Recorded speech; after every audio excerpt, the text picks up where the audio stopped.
Welcome to Painfully Obvious. I'm Bobby Springer, and today we're going to talk about constants and variables. I believe that everything in your life, personal or professional, is driven by how you deal with constants and variables. For this discussion, constants are defined as things that are consistent and stable. They're established and they don't change much. Variables are things that are wild cards. They fluctuate, they're unproven, they could take you in any number of different directions. Think of it this way: constants make things possible, variables make things interesting. Take your life story. It begins with a whole bunch of variables. What do I want to do? Where will I live? How will I make money? Will I have a family? It's exciting, and at the same time, it's a lot of uncertainty.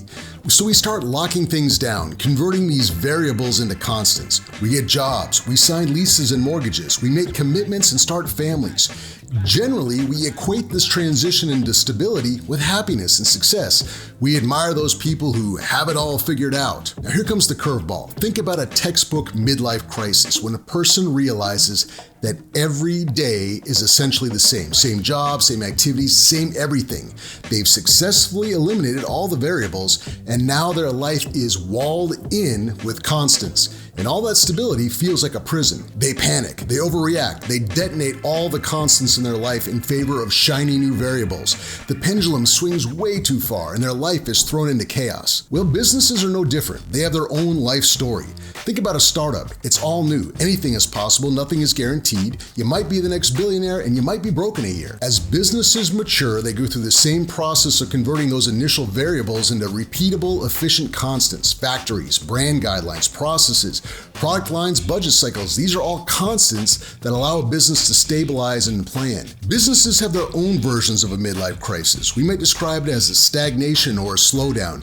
It can show up in employee language like, "That's how we've always done it." And then there are those external variables. A new technology emerges. A competitor introduces a new product. Realization that they're falling behind gives way to fear, followed by a super urgent drive to do something, to innovate, to bring in disruptors. There are any number of buzzwords for it.